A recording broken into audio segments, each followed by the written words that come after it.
الحمدللہ رب العالمین والصلاة والسلام علی سید المرسلین اما بعد فاعوذ باللہ من الشیطان الرجیم بسم اللہ الرحمن الرحیم الصلاة والسلام علیک یا رسول اللہ وعلی آلک واصحابک یا حبیب اللہ الصلاة والسلام علیک یا نبی اللہ وعلی آلک واصحابک یا نور اللہ۔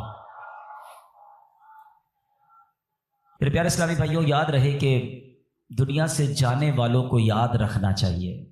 آہستہ آہستہ یہ رسم بھی ختم ہوتی جا رہی ہے، بات بھی کم ہوتی جا رہی ہے۔ آپ دیکھیں کہ کتنے لوگ ہیں جن کے ماں باپ چلے گئے ہیں اور وہ سوچیں کہ وہ کتنا انہیں یاد کرتے ہیں، اور جب یہ بے رخی یہ دنیا دیکھتے ہیں، یہ نئے رنگی یہ دنیا دیکھتے ہیں، لوگوں کا بھول جانا دیکھتے ہیں، تو مزید دل پر ایک چوٹ لگتی ہے کہ یار جب میں چلا جاؤں گا، جب ہم چلے جائیں گے، تھوڑے دن تک، تھوڑے مہینوں تک، ہو سکتا ہے ایک آدھ سال تک کوئی یاد کرے گا، اس کے بعد کسی کا کچھ رکتا نہیں ہے، دنیا چلتی رہتی ہے۔ وہ کہتے نا، ایک قبر پر ایک کتبہ لگا ہوا تھا، مجھے لگتا تھا میں اہم تھا اور یہی میرا وہم تھا۔ ہمیں لگتا ہے میں بہت اہم آدمی ہوں، میرے جانے سے بڑا فرق پڑ جائے گا، میں نہیں ہوں گا تو بہت لوگوں کو امپیکٹ کریٹ ہوگا۔ یہ بھول ہے ہماری۔ دنیا پہلے سے چل رہی ہے اور اب بھی چلتی رہے گی، اب تو اور بے رخی ہو گئی ہے۔ پہلے چلے لوگ ماں باپ کو، مرنے والوں کو بہت یاد کرتے تھے، جیسے جیسے دن گزرتے جا رہے ہیں لوگوں کے بس صرف گھر والے، چونکہ وہ بہت کلوز ہوتے ہیں، ان کو شاید یاد زیادہ رہتا ہے، باقی دوست احباب دنیا والے تھوڑے عرصے کے بعد سب کی اپنی زندگی ہے، سب کا اپنا معمول ہے، اور یہ ہم سب کو احساس دلاتا ہے کہ میں اور آپ بھی جائیں گے اور پھر شاید دنیا میں یاد کرنے والا کوئی نہیں ہوگا۔ لیکن ہم کچھ ایسا کر کے کیوں نہ جائیں کہ کوئی یاد کرے یا نہ کرے، کوئی ثواب پہنچائے یا نہ پہنچائے، میں خود ایسا کر کے جاؤں کہ مرنے کے بعد قیامت تک مجھے خود ہی قبر میں ثواب ملتا رہے۔ اصل عقل مندی یہ ہے، جو دوسروں کے آسرے پہ جیتے ہیں نا کہ میرے مرنے کے بعد بچے ایصال ثواب کریں گے تو دوست کریں گے، بھائی میں خود اپنی فکر خود نہیں کر رہا تو میرے مرنے کے بعد کون میری فکر کرے گا؟ ہم سب کی عمر سے چھوٹے لوگ دنیا سے جا چکے ہیں۔ کبھی قبرستان جا کر چیک کر لینا، آپ کو چھوٹی سی قبر بھی ملے گی۔ وہ چھوٹی قبر کیوں ہوتی ہے؟ وہ چھوٹا بچہ ہوتا ہے جو دنیا سے چلا گیا ہے۔ جوانوں کی قبر بھی ملے گی، بوڑھوں کی قبر بھی ملے گی۔ ہر ایج کا بندہ آپ کے جاننے والوں میں سے دنیا سے گیا ہوگا، مگر ہم ہیں کہ غفلت کا پردہ ہٹتا ہی نہیں ہے، خیال آتا ہی نہیں ہے کہ مجھے بھی مرنا ہے۔ شعر سارے بولتے ہیں کہ آگاہ اپنی موت سے کوئی بشر نہیں، سامان 100 برس کا ہے پل کی خبر نہیں، مگر ادراک نہیں ہے، زندگی کے معمولات میں فرق کوئی نہیں پڑتا۔ بندہ کہے نا یار کہ مجھے موت کی فکر ہو گئی ہے، اب میں تیاری کروں گا موت کی، مگر زبانی خرچ تو سارے ہی کرتے ہیں۔ کسی کی میت پہ جائیں تو ایسی بڑی بڑی باتیں لوگ کرتے ہیں، بھائی اللہ کی مرضی تھی، ہر کسی کو جانا ہے، اپنے کرنی کا پھل بھگتنا ہے۔ لیکن جو یہ کہہ رہا ہے، کیا وہ اپنے آپ سے بھی کہتا ہے کہ تجھے بھی جانا ہے؟ تو نے تیاری کر لی جانے کی؟ آج بھی تو جا سکتا ہے۔ اے میرے پیارے اسلامی بھائی، آج میں چاہوں گا، یہ موضوع بھی لوگوں کو پسند نہیں آتا، مجھے اندازہ ہے، یار کوئی تھوڑی سی اچھی اچھی باتیں کرو، ہم نعرے لگائیں، ہم جھومیں، اس موضوع پر زیادہ بات کرنا بھی لوگوں کو پسند نہیں ہے۔ عجیب کہانی ہے، ایسی حقیقت ہے موت، ایسی ریئلٹی ہے موت کہ جس سے انکار نہیں۔ دیکھیں ہمارے بہت سارے مذاہب سے اختلاف ہے، کچھ مذاہب ہیں جو نبی پاک کا معاذ اللہ انکار کرتے ہیں، کچھ قرآن کو نہیں مانتے، کچھ ایسے لوگ ہیں جو اللہ کو ہی نہیں مانتے ہیں۔ کتنے اختلاف ہیں لوگوں میں، دنیا بھر میں الگ الگ قسم کے ریلیجن ہیں، دہریت والے لوگ ہیں، کمیونسٹ لوگ ہیں، عجیب عجیب لوگ ہیں جن کا آپس میں ہمارا بڑا اختلاف ہے۔ معاذ اللہ کچھ لوگ ہمارے نبی کو آخری نبی نہیں مانتے، لیکن ایک حقیقت ایسی ہے جو دنیا کا ہر مذہب مانتا ہے، دنیا کی ہر قوم مانتی ہے، دنیا کا ہر بندہ، عقل مند ہو یا بے وقوف ہو، جناب پڑھا لکھا ہو یا جاہل ہو، مرد ہو یا عورت ہو، پاکستانی ہو یا امریکی ہو، all around the world everybody must acknowledge that۔ وہ کیا ہے؟ وہ سب مانتے ہیں کہ موت آ کر رہے گی، کسی کا اختلاف نہیں ہے۔ کوئی مذہب، کوئی آپ کو دنیا کی قوم ایسی نہیں ملے گی جو کہے نہیں جناب ہمارا ہم نہیں مانتے موت آئے گی۔ ایوری، ہر بندہ مانتا ہے۔ کتنی کمال کی ریئلٹی ہے۔ اچھا، سارے لوگ یہ بھی مانتے ہیں کہ پتہ نہیں کب آئے گی۔ ایک تو ہونا کہ بھائی کچھ لوگ کہتے ہیں ہاں موت آئے گی مگر ہم کو پتہ ہے، nobody knows۔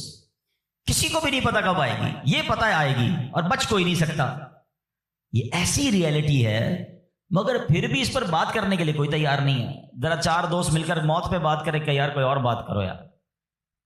کمال ہے آپ نے اور میں نے 1 مہینے بعد لاہور جانا ہو، 2 مہینے بعد یورپ جانا ہو، کسی کو بھی جانا ہو، وہ ابھی سے باتیں شروع کر دیتے ہیں. یار کیسے جائیں گے، فلائٹ کیسی ہوگی، ٹرین کا ٹکٹ ملے گا کہ نہیں، وہاں جہاز، وہاں کرنسی کون سی چلے گی. اچھا صرف نیت کی ہے اور باتیں شروع، ڈسکشن شروع، مشورے شروع. جب تک جائیں گے نہیں روز باتیں کریں گے. ادھر جانا نہیں جانا پتہ نہیں ہے، مگر تم روز بات کر رہے ہو. جدھر جانا کنفرم ہے اور کب جانا یہ بھی نہیں پتا. آج بھی جا سکتے ہو، اس کے لیے کوئی بات نہیں کرے گا، اس کے لیے کوئی ڈسکشن نہیں، اس کے لیے کوئی تیاری نہیں. سوچئے. چلے آپ کہتے ہیں یار یہ دعوت اسلامی والے موت پر بہت بات کرتے ہیں، آخرت پر بہت بات کرتے ہیں، بہت ڈراتے ہیں. چلو بھائی ہم اور آپ موت پر بات نہیں کرتے. ہم بات نہیں کریں گے تو کیا مرنے سے بچ جائیں گے؟ ہیں اس حقیقت سے نکل جائیں گے؟ آنکھیں بند کرنے سے مصیبت جاتی نہیں، فیس تو کرنا ہی پڑے گا. تو آج انشاءاللہ مختصر سے وقت میں ہم سب کی زندگی کی سب سے بڑی جو حقیقت ہے نا وہ ہے موت. آج اس پر کچھ بات کرتے ہیں. اللہ کرے کہ آج کا بیان ہم سب کے دلوں سے غفلت کا پردہ ہٹائے اور ہم اپنی موت کی تیاری کرنے کی کوشش میں لگ جائیں. امام محمد غزالی علیہ رحمۃ اللہ الوالی لکھتے ہیں کہ بنی اسرائیل کا ایک بڑا مغرور شخص تھا، بڑا ایروگنٹ تھا، بڑا اس کا کر و فر تھا. ایک بند کمرے میں بیٹھا تھا. اچانک ایک شخص کمرے میں داخل ہوا اور اس مغرور شخص کی طرف لپکا. تو وہ بڑا تکبر والا آدمی تھا، وہ بڑا غصے میں آ گیا اور کہتا کہ تم ہو کون؟ میرے کمرے میں آ کیسے گئے؟ تمہیں آنے کی اجازت کس نے دی؟ تم جانتے نہیں میں کون ہوں؟ جو اندر آنے والا شخص تھا وہ کہتا ہے مجھے اس گھر کے مالک نے اجازت دی ہے، اور میں وہ ہوں جسے کوئی دربان روک نہیں سکتا. میں وہ ہوں جس کو کسی سے اجازت لینے کی ضرورت پڑتی نہیں ہے. مجھے کسی کا دبدبا ڈرا نہیں سکتا، نہ ہی مجھ سے کوئی مغرور اور سرکش شخص بچ سکتا.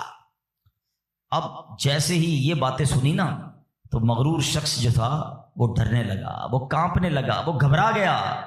وہ کہتا ہے کہ آپ تو ملک الموت معلوم ہوتے ہیں، کیونکہ جس کو کوئی نہیں روک سکتا، جس کو کسی کی اجازت کی ضرورت نہیں ہے، جس کو کسی کا دبدبا کر و فر ریزسٹ نہیں کر سکتا، وہ ملک الموت کے سوا تو کوئی نہیں. لگتا ہے آپ ملک الموت ہیں؟ تو فرماتے ہاں میں ملک الموت ہوں. اب وہ شخص تو بڑا گناہگار تھا، وہ رونے لگا، چیخنے لگا کہ حضور تھوڑی سی مہلت دے دیں، کچھ نیکیاں کر لوں، توبہ کر لوں، اللہ کو راضی کر لوں، ابھی میری روح قبض نہ کریں. ہائے ہائے. ملک الموت فرماتے تمہاری سانسیں پوری ہو گئی ہیں، اب تمہیں کوئی ٹائم نہیں ملے گا. اگر تم نے، وہ پوچھتا ہے حضور مجھے کہاں لے جایا جائے گا مرنے کے بعد؟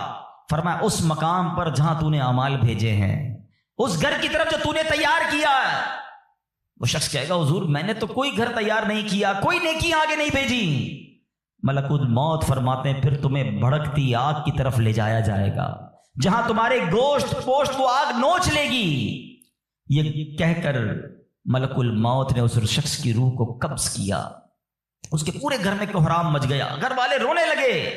اے میرے پیارے اسلامی بھائیوں، یہ واقعہ ہم سب کو کیا سکھا رہا ہے کہ جب موت آنی ہے نا، جب وہ وقت آ جانا ہے تو پھر 1 منٹ بھی آگے پیچھے نہیں ہو سکے گا، کوئی اس کو ڈیلے نہیں کر سکے گا، بلکہ جس حالت میں ہوں گے نا اسی حالت میں روح قبض کر لی جائے گی. ہماری موت کا وقت لکھا ہے، مقام بھی لکھا ہے، یہ چینج نہیں ہو سکتا. اگر موت سمندر میں لکھی ہے تو $2.5 لاکھ دے کر بھی بندہ وہاں پہنچتا ہے جہاں موت لکھی ہے. اگر موت کشتی سے ڈوب کر ہونا لکھی ہے تو 22 لاکھ دے کر بھی سینکڑوں لوگ ہمارے وطن سے جاتے ہیں اور ان کی موت یورپ کے سمندر میں جا کر ہو جاتی ہے. اللہ پاک جو بھی ان میں مسلمان ہیں سب کی مغفرت فرما. مگر میں نے اور آپ نے اس سے عبرت کیا لی کہ بندہ وہاں پہنچے گا جہاں اس کی موت لکھی ہوئی ہے. ایک بار حضرت سلیمان علیہ نبینا علیہ الصلوۃ والسلام کی بارگاہ میں ایک شخص بیٹھا تھا. آپ کی بارگاہ میں ملک الموت آیا اور اس شخص کو ذرا گھور کے دیکھنے لگے، واپس چلے گئے. وہ شخص کہتا حضور یہ کون تھے جو آئے تھے اور مجھے گھور کے دیکھ رہے تھے؟ فرمایا یہ ملک الموت تھے. کہتا حضور لگتا ہے میری روح قبض کرنے والے ہیں، آپ مہربانی کریں، آپ کی تو ہوا پر حکومت ہے، آپ ہوا کو حکم دیں کہ ہوا مجھے اڑائے اور مجھے ہندوستان لے جائے. حضرت سلیمان بیت المقدس کے علاقے میں رہتے تھے نا, آپ نے حکم فرمایا, ہوا نے اس بندے کو اٹھایا اور ہندوستان پہنچا دیا. کچھ دنوں کے بعد پھر ملک الموت آیا حضرت سلیمان علیہ السلام کی بارگاہ میں. آپ نے فرمایا تم میرے ساتھی کو کیوں گھور رہے تھے جب آئے تھے تو؟ کہ میں حیران تھا کہ میرے پاس یہ لکھا ہوا تھا اللہ کی طرف سے کہ تھوڑی دیر بعد مجھے اس کی روح ہند میں قبض کرنی ہے, اور وہ آپ کے پاس بیٹھا ہوا تھا. اللہ اکبر. حضرت سلیمان نے کہا میں نے تو حکم دیا, اور ہوا نے اسے ہند پہنچایا, اور جب وہ ہند پہنچا تو پرٹیکولر ٹائم پر اسی مقام پر اس کی روح کو قبض کر لیا گیا. ہائے ہائے ہائے, یہ ہے میری اور آپ کی حقیقت. دوڑتے رہتے ہیں, بھاگتے رہتے ہیں, پلاننگ ہے کہ ختم نہیں ہو رہی, فکریں ہیں کہ ختم نہیں ہو رہی, ہر وقت بیٹھے ہیں اگلا پلان کیا ہے, 5 سال کا, 10 سال کا.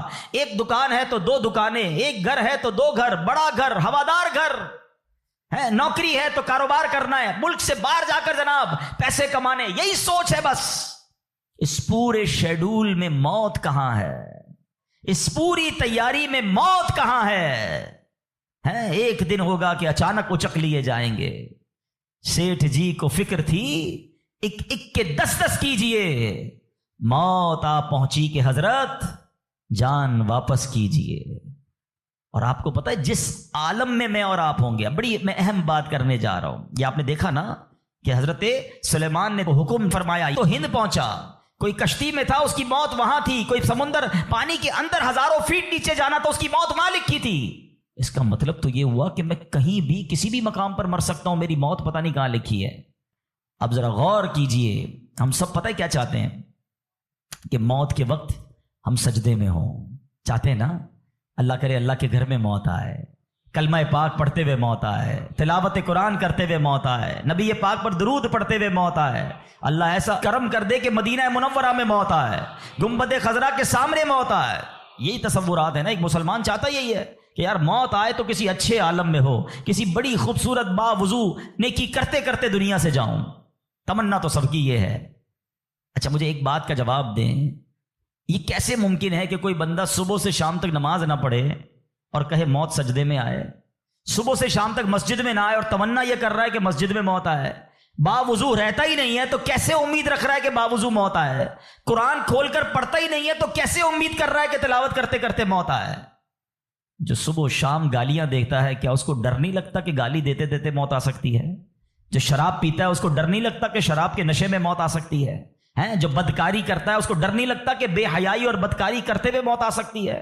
جو تاش کھیلتا ہے, جوا کھیلتا ہے, اس کو ڈر نہیں لگتا کہ مرتے اسی وقت میں تاش کھیل رہا ہوں اور مجھے موت آ گئی, تو میں نشہ کر رہا ہوں مجھے موت آ گئی, میں بے حیا اور بدکاری کہ بری بری باتیں ٹیلی فون پر ساری ساری رات کر رہا ہوں اس وقت موت آ گئی. ملک الموت کو منع نہیں کر سکو گے کہ میں غلط کام کر رہا ہوں, ٹائم دے میں توبہ کر لوں. نہیں, جو سجدے میں ہوگا وہ سجدے میں اٹھایا جائے گا, جو درود پڑھتے پڑھتے جائے گا وہ درود پڑھتے پڑھتے اٹھایا جائے گا.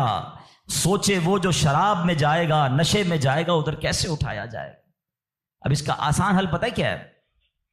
کہ بندہ زندگی ایسے گزارے کہ جس حال میں مرنا نہیں چاہتا نا وہ کام چھوڑ دے.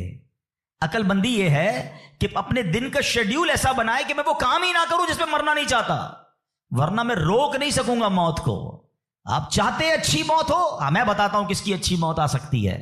جو ماشاءاللہ 5 ٹائم پابندی سے نماز پڑھتا ہے, جو روزانہ تلاوت قرآن کرتا ہے, جو بار بار تسبیح نکال کر تسبیح بھی پڑھتا ہے, درود بھی پڑھتا ہے, جو دکان پر بھی جاتا ہے تو نماز کا ٹائم ہو تو نماز کے لیے کھڑا ہو جاتا ہے, جو حلال روزی کماتا ہے, جو گناہوں سے اپنے آپ کو بچاتا ہے. ارے اس کی تو 24 گھنٹے میں کبھی بھی موت آنی ہے. سبحان اللہ, وہ رات کو سوتا ہے تو باوضو سوتا ہے, اس نیت سے سوتا ہے کہ فجر میں اٹھنا ہے.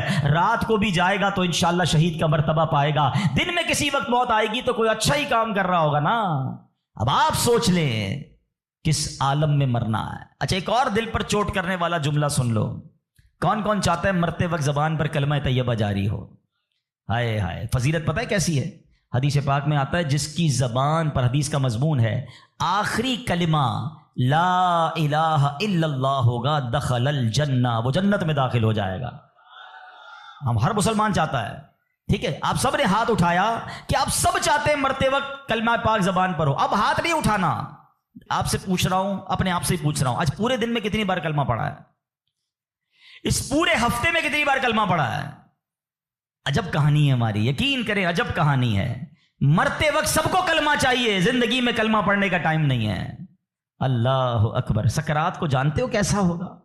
زبانیں سخت ہو جائیں گی، بندہ اتنی تکلیف میں ہوگا کہ کوئی لفظ ہی نہیں نکلتا منہ سے. ہمارا تو بخار میں لفظ نہیں نکلتا، سکرات کی کیا بات کروں میں. جس وقت زبانیں بھاری ہوں گی کلمہ کیسے ادا ہوگا جب تم نے زبان کو عادی نہیں بنایا.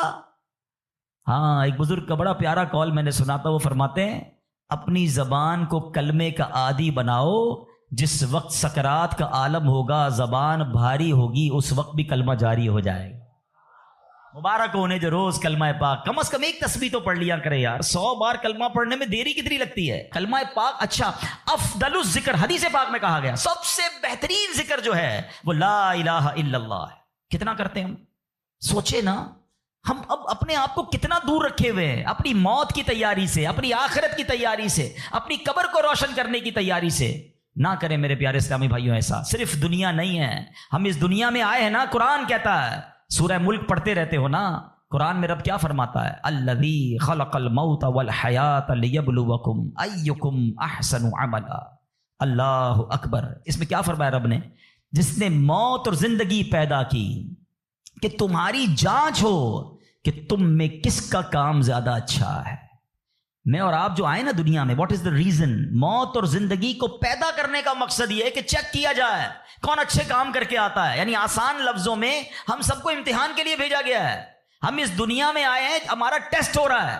آپ کا یار اتنا بڑا ٹیسٹ؟ ہاں، یہ 50 60 70 سال کا ٹیسٹ ہے. اور اس کے بعد جو اچھے اعمال لے کر جائے گا، 3-4 گھنٹے کے امتحان کے بعد ایک کلاس آگے بڑھتے ہو نا، ایک آپ کا درجہ آگے بڑھتا ہے. تھوڑا ٹیسٹ بڑا ہے مگر انعام ایسا ہے کہ جنت میں داخل ہو گئے تو پھر کبھی نکالے نہیں جائیں گے. ہاں، قرآن کہتا ہے ہم فیہا خالدون، ہمیشہ ہمیشہ جنت میں رہیں گے. اگر جنت میں جانا ہے تو یہ ٹیسٹ پاس کرنا ہے. یاد رکھیے صحابی رسول حضرت طارق محاربی رضی اللہ تعالیٰ فرماتے ہیں اللہ پاک کے آخری نبی صلی اللہ تعالی وسلم نے مجھے نصیحت کرتے ہوئے فرمایا، یا طارق استعد للموت قبل الموت. اے طارق، مرنے سے پہلے موت کی تیاری کر لو. ہاں، یہ نبی پاک نے فرمایا. اچھا، میں ایک سوال کرنا چاہتا ہوں. اگر میں آج آپ سے ایک سوال کروں کہ ہم میں سے کسی کو پتہ چل جائے کہ کل کا دن آپ کی زندگی کا آخری دن ہے اور کل رات آپ دنیا سے چلے جائیں گے، ایک دن ہے آپ کے پاس، ایک مسلمان اس ایک دن کو کیسے گزارے گا؟ سچ بتائیے. کیا وہ کل دکان پہ جا کے کاروبار کرے گا؟ کیا وہ کل جا کے پیسے ڈبل کرنے کی کوشش کرے گا؟ کیا وہ کل جا کے فرنیچر مارکیٹ میں فرنیچر بنوائے گا؟ یا کل جا کے معاذ اللہ دوستوں کے ساتھ فلم دیکھنے گیا چاہے گا چلو یار آخری دن ہے ذرا موج مزے کر لوں؟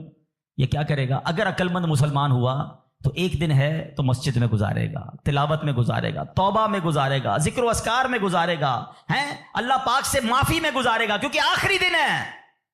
یہی کرو گے نا اگر پتہ چل جائے. مجھے بتاؤ کہ ہمیں پتا ہے ہمارا آخری دن ہے کہ نہیں ہے؟ ہمیں تو کل کی بات چھوڑے آج رات کا نہیں پتا ہے. تو پھر کیوں تیاری نہیں کر رہے؟ پتا چل جائے تو تیاری کریں گے. میں تو پہلے ہی بتا رہا ہوں آپ کو. آپ میں سے کتنے لوگ بیٹھے جن کو پتا ہے کل صبح تک زندہ رہیں گے؟ مجھے بھی نہیں پتا، آپ کو بھی نہیں پتا. جب پتہ ہی نہیں ہے تو پھر کیوں تیاری نہیں کر رہے؟ پھر کیوں توبہ نہیں کر رہے؟ پھر کیوں حرام کی طرف ہم جاتے ہیں؟ خدا را یاد رکھیے میرے پیارے اسلامی بھائیوں، قبر میں جا کر اتنا پچھتاوا ہوگا گناہگار کو. بلکہ روایتوں میں آتا ہے پیارے آقا علیہ الصلوۃ والسلام نے فرمایا جس کا مضمون ہے مرنے کے بعد نیک بھی پچھتائے گا، گناہگار بھی پچھتائے گا. عرض کی حضور گناہگار پچھتائے گا یہ تو سمجھ آتا ہے، نیک کیوں پچھتائے گا؟ فرمایا گناہگار تو گناہ کی وجہ سے پچھتائے گا، حدیث کا خلاصہ ہے. فرمایا نیک اس لیے پچھتائے گا جب وہ آخرت میں نیکیوں کا اجر دیکھے گا نا تو وہ کہے گا کاش میں اور نیکیاں کر لیتا، وہ جو فضول ٹائم ضائع کیا تھا اس میں اور اللہ کا ذکر کرتا، اور نوافل پڑھتا، اور عبادت کرتا. تو یقین جانیے میرے پیارے اسلامی بھائیوں، یہ زندگی، یہ جو ہماری سانسیں چل رہی ہیں نا، ابھی چاند سے ہمارے پاس جتنی نیکیاں کرنی ہے کر لیں. جس دن سانس بند ہوئی نا اس دن عمل نہیں ہوگا، اس دن جزا ملے گی. آج دار العمل ہے، today is the time of action and tomorrow is the time of accountability. اس دن صرف جزا ہوگی، یا تو آپ کو اللہ نہ کرے گناہوں کی وجہ سے کسی کو سزا ملے گی یا نیکیوں کا اجر ملے گا. آج وقت ہے نیکیاں کرنے کا. قبر میں اتارے جانے کے بعد کوئی چانس نہیں ہوگا. اچھا، آپ کو پتا ہے جب قبر میں بندہ جاتا ہے، کسی کا بھی انتقال ہوتا ہے، تو گھر والے کیا کہتے ہیں، خاندان والے کیا کہتے ہیں؟ میت نے پیچھے کیا چھوڑا ہے؟ آپ کو پتا ہے فرشتے کیا کہتے ہیں؟ میت نے آگے کیا بھیجا ہے. اصل یہ بات سمجھ لیجئے گا، ہم نے آگے کیا بھیجا ہے. خوش نصیب ہیں وہ لوگ جو آگے بھیج کر تیاری کر رہے ہیں. وہ ایک واقعہ کئی بار بیانات میں آپ نے سنا ہوگا کہ ایک بادشاہ تھا اور اس نے اپنی سلطنت میں ایک بڑا عجیب سا مقابلہ کروایا. بادشاہ آدمی تھا، جو اس کے دماغ میں اس نے کہا ذرا چیک کرو میری سلطنت میں سب سے بڑا بے وقوف کون ہے. سارے بے وقوفوں کو جمع کیا گیا، بے وقوفوں کا ٹیسٹ لیا گیا. وزیروں نے ایک بندے کو سلیکٹ کیا کہ بادشاہ سلامت یہ بندہ سب سے بڑا بے وقوف، سب سے بڑا بے وقوف کا چیک کر لیا کا چیک کر لیا. بادشاہ سلامت نے اپنی سونے کی ہیرے کی مالا اتاری اور اس کو پہنائی کا تمہارا یہ انعام. وہ بے وقوف گھر چلا گیا خوشی خوشی. تھوڑے دنوں بعد اس بے وقوف کو پتا چلا کہ بادشاہ سلامت بہت بیمار ہے. تو جو بے وقوف آدمی تھا وہ کہتا ہے اچھا بادشاہ بیمار ہے، چلو چلتے ہیں بادشاہ سے مل کے آتے ہیں. بادشاہ سلامت کے پاس گیا، واقعی بہت بیمار تھا. کہا بادشاہ سلامت خیر تو ہے، کیا ہو گیا آپ کو؟ بادشاہ کہتا ہے بس اب تو لگتا ہے زندگی اینڈ پر ہے، اب کہیں اور دوسری دنیا میں جانے کا وقت آ گیا ہے. تھا تو بے وقوف نا. کہتے ہیں آپ کہیں اور جا رہے ہیں؟ کہاں میں یہ دنیا چھوڑ کر دوسری دنیا میں جا رہا ہوں. تو کہا اب میں دیکھ رہا ہوں آپ کا بہت بڑا گھر ہے، زبردست بیڈ رومز ہیں، آپ جدھر جا رہے ہیں ادھر گھر بنا لیا؟ تو بادشاہ کہتا ہے ادھر تو میں نے کوئی جھوپڑی بھی نہیں بنائی ہے. اچھا بادشاہ سلامت آپ کے پاس تو کتنا سونا کتنے ہیرے آپ نے مجھے بھی تحفہ دیا، ادھر پیسے بھجوا دیے جہاں آپ جا رہے ہیں. تو کہتا ہے میرے پاس تو وہ پھوٹی کوڑی بھی نہیں ہے. کہ بادشاہ سلامت میں دیکھ رہا ہوں آپ کے خاندان، آپ کے گھر کے باہر خادم خادمائیں کنیزیں غلام، بہت سارا اسٹاف ہے آپ کا، جدھر جا رہے ادھر خادم بھجوایا آپ نے؟ بادشاہ کہتا ہے ادھر میرا کوئی خادم نہیں بھجوایا میں نے. وہ بیوقوف پتہ کیا کرتا ہے؟ اپنی مالا اتارتا ہے اور بادشاہ کے گلے میں ڈالتا ہے. کہتا ہے بادشاہ سلامت پر مجھ سے بڑے بے وقوف تو آپ ہوئے نا. آپ کو پتا ہے کہ آپ کے کہیں اور جا رہے ہیں، نہ گھر بنایا نہ پیسے بھجوائے نہ خادم بھجوائے، تو مجھ سے بڑے بے وقوف تو آپ ہوئے نا. یہ ہے تو بظاہر واقعہ، مگر یہ ہم سب کے لیے لیسن نہیں ہے. آپ سے اور مجھ سے کوئی پوچھتا ہے گھر کہاں ہے، کوئی کہتا ہے رنچوڑ لائن میں، کوئی کہتا ہے گارڈن میں، کوئی کہتا ہے کلفٹن میں. جنت میں گھر ہے کہ نہیں؟ ادھر گھر بنایا کہ نہیں بنایا؟ ادھر کدھر رہو گے؟ ادھر نرم بستر کے بغیر جس کو نیند نہیں آتی، رات کو پنکھا نہ چلے تو بے چین ہو جائے، یو پی ایس لگائے، جنریٹر لگائے، تھوڑے پیسے آئے تو اے سی لگایا. قبر میں اگر آگ بھڑک رہی ہے تو پھر کیا کیا ہے ہم نے؟ ادھر کتنا سوئیں گے اور ادھر کتنا سونا ہے پتہ ہے آپ کو؟ حضرت آدم علیہ السلام سے لے کر آج تک لوگ قبر میں جا رہے ہیں، ہم قبر میں اتار رہے ہیں لوگوں کو، سب قبر میں ہزاروں سال سے ہیں. پتہ نہیں کتنے سو کتنے ہزار سال رہنا پڑے گا، مگر قبر روشن ہے کہ نہیں کوئی ٹینشن نہیں کسی کو. جس کا یہاں نرم بستر ہے نا، جس کو نرم تکیے کے بغیر نیند نہیں آتی، وہ سوچے میں سانپ اور بچھوؤں کے ساتھ کیسے سوؤں گا. قبر نے اگر دبا دیا اور پسلیاں توڑ دی تو میرا بنے گا کیا؟ اگر قبر میں آگ بھڑکا دی گئی تو میں کدھر جاؤں گا، کس کو پکاروں گا؟ واللہ قبر کی تیاری کرنی ہے، خدا کی قسم مارے جائیں گے اگر اللہ ناراض ہوا. فکر کرنی دنیا میں ہے، ایکسٹرا ٹائم نہیں ملے گا. آج کل موبائل کمپنیاں میسج کرتی ہیں جناب آپ کا 70% ڈیٹا یوز ہو گیا ہے، ٹاپ اپ کروا لیں، پیسے ڈلوا لیں، 80% ختم ہو گیا، آج کل آخری دن ہے آپ کے موبائل کے پیکج کا. ہم پیسے پکڑ کے ڈلواتے ہیں یار موبائل بند ہو جائے گا، لیکن ہماری زندگی کا کوئی میسج نہیں آئے گا کہ ایک دن رہ گیا ہے، 70% گزر گئی، 80 گزر گئی، اب 3 دن رہ گئے، توبہ کر لو. نہیں، پتہ نہیں ہوتا. بندہ صبح گھر سے نکلتا ہے اور شام جنازہ آتا ہے، ایسا نہیں ہوتا. خدا را آج کے اس اجتماع کو غنیمت جانیے، غفلت سے باہر آئیے، اپنی بری عادتوں سے ہم توبہ کریں. آپ کو پتہ ہے یہ ہمارے پاس قاصد بھیجے جاتے ہیں، موت کے بھی قاصد ہوتے ہیں. ایک بزرگ کے بارے میں آتا ہے کہ انہوں نے اپنے گھر میں قبر کھدوائی ہوئی تھی. اللہ والے دیکھو کیسے یاد کرتے تھے موت کو، روز قبر کو دیکھتے تھے، قبر میں جا کے لیٹتے تھے. تو ایک وقت آیا اور انہوں نے کہا ٹھیک ہے اب قبر کو بند کر دو، مجھے ضرورت نہیں ہے. تو لوگوں نے کہا کیوں کہہ رہے ہیں ایسا؟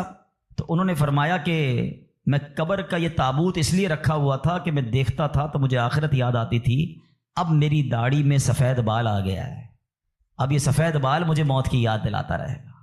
آپ کو پتہ ہے اس بالوں کو سفید ہو جانا، آنکھوں کا کمزور ہو جانا، صحت کا ڈھل جانا، کمر کا جھک جانا، اعضاء میں کمزوری آ جانا، یہ سارے موت کے قاصد ہیں. یہ موت آنے سے پہلے پیغام آ رہا ہے تمہارے پاس کہ ڈھل رہے ہو، تیاری کر لو، اب تو تیاری کر لو. مگر ہم ہیں کہ سمجھنے کے لیے تیار نہیں. ابھی تو میں بڑا جوان ہوں، میں تو بالکل فٹ ہوں، ابھی تو بڑی لائف پڑی ہے یار، ابھی تو انجوائے کرنا ہے، ابھی تو بنانا ہے، ابھی تو بزنس کھڑا کرنا ہے. میں نہیں، کون کہتا ہے بزنس کھڑا نہ کرو بھائی؟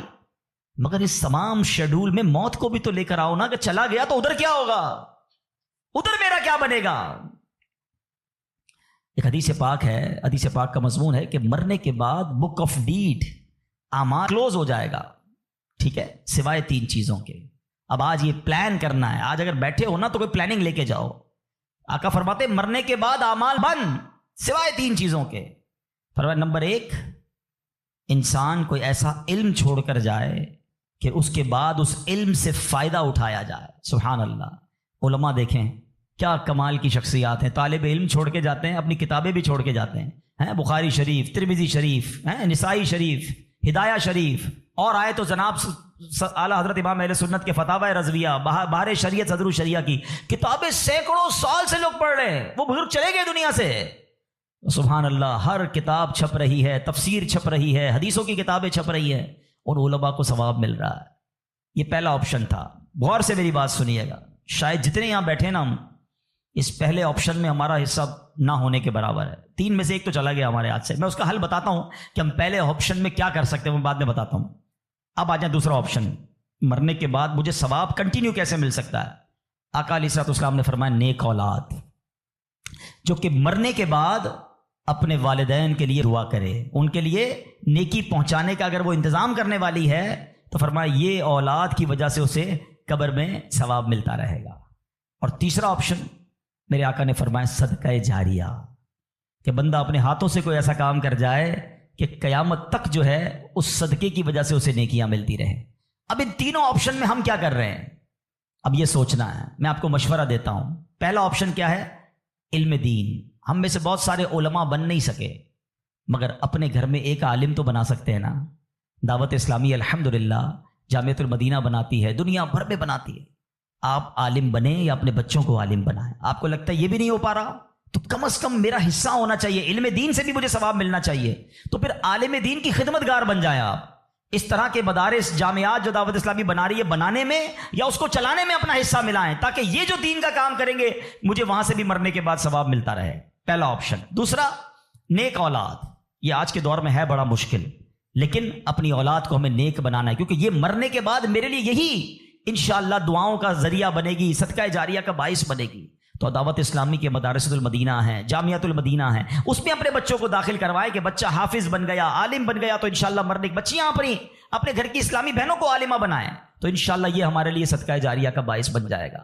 اور تیسرا میں سمجھتا ہوں سب سے زیادہ آسان ہے کہ وہ میں اپنے ہاتھ سے ہی کر سکتا ہوں، اپنے ہی مال سے کر سکتا ہوں نا، اور وہ ہے صدقہ جاریہ۔ مشورہ دیتا ہوں، اللہ نے نوازا ہے نا تو کم از کم ایک مسجد زندگی میں بنا لیں۔ میرے نبی علیہ الصلوۃ والسلام کے سچے وعدے ہیں، جو اللہ کے لیے مسجد بناتا ہے اللہ اس کے لیے جنت میں گھر بناتا ہے۔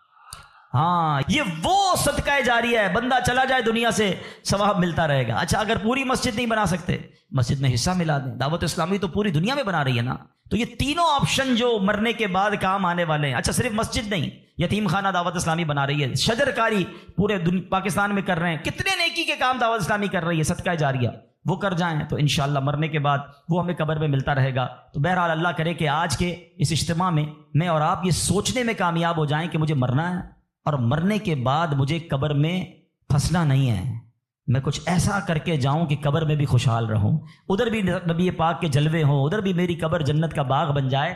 تو اللہ کرے کہ ہم سب اس سوچ کے حامل بن جائیں کہ مجھے مرنا ہے اور پتہ نہیں کب مرنا ہے، تو جب بھی مرنا ہے انشاءاللہ کلمے کے ساتھ مرنا ہے، انشاءاللہ نیک اعمال کرتے کرتے مرنا ہے، اور انشاءاللہ ایمان سلامت لے کر جانا ہے۔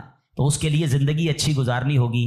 اگر میرا کوئی بھائی بے نمازی یہاں بیٹھا ہے، اگر میرا بھائی کوئی بری عادتوں میں گرفتار بیٹھا ہے، تو میری گزارش ہے کہ آج پکی سچی نیت کر لیں۔ دیکھیں یہ دنیا کے معاملات تو چلتے ہی رہیں گے، نماز قضا نہیں ہونی چاہیے، پکی سچی نیت کریں کہ آج کے بعد ہماری کوئی نماز قضا نہیں ہوگی، آج کے بعد حرام روزی کے قریب بھی نہیں جائیں گے، شراب اور نشے سے ہمیشہ دور رہیں گے، اور اپنی موت کی تیاری کرنے کی کوشش کریں گے۔ ہاں، دعوت اسلامی والوں سے وابستہ رہیے، الحمدللہ کمال کا ماحول ہے، بار بار آخرت یاد دلاتا ہے، بار بار موت یاد دلاتا ہے، تاکہ ہمیں یاد رہے، ہم بھول نہ جائیں اور اس کی تیاری میں مصروف رہیں۔ اللہ پاک ہم سب کو اپنی آخرت کی فکر کرنے اور صدقہ جاریہ والے کام کرنے کی توفیق عطا فرمائے، آمین بجاہ النبی الامین صلی اللہ تعالی علیہ وسلم۔ الحمدللہ رب العالمین والصلاة والسلام علی سید الانبیاء والمرسلین والصلاة والسلام علی خاتم النبیین یا ارحم الراحمین یا ارحم الراحمین یا ارحم الراحمین یا ربنا یا ربنا یا ربنا یا ربنا یا ربنا یا اللہ یا رحمان یا رحیم، ہمارے صغیرہ کبیرہ گناہوں کو معاف فرما، ہمارے ماں باپ کی، نبی پاک علیہ الصلوۃ والسلام کی ساری امت کی بخشش فرما۔ اے کریم ہمیں نیک بنا دے، پرہیزگار بنا دے، سچا عاشق رسول بنا دے۔ اے اللہ ہماری دنیا بھی اچھی کر دے، ہماری آخرت بھی اچھی کر دے۔ اے اللہ جب نے موت کی تیاری کے بارے میں سنا ہے، اے اللہ اب تک تو ایسے اعمال کیے نہیں کہ مرنے کے بعد ہمیں ایسا محسوس ہو کہ تجھے راضی کرنے والے کام کر لیے ہوں۔ اے اللہ گناہ ہی گناہ ہیں، کرم کر دے، پچھلے گناہ معاف فرما دے، آئندہ جو رہ گئی ہے وہ اچھی گزار دے۔ اے اللہ نیکیوں والی، سنتوں والی، اے اللہ تیری فرما برداری والی زندگی ہم سب کو عطا فرما۔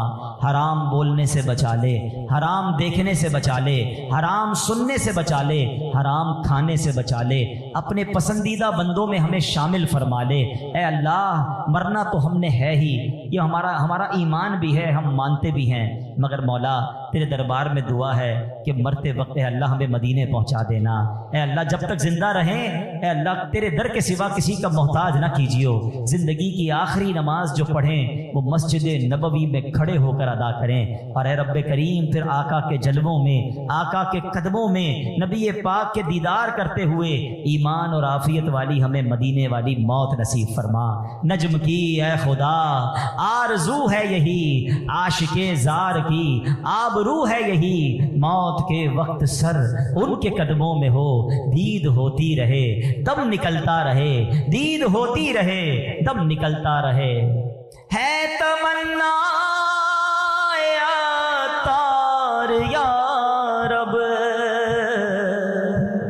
ان کے جلووں میں یوں موت آئے، جھوم کر جب گرے میرا لاشا،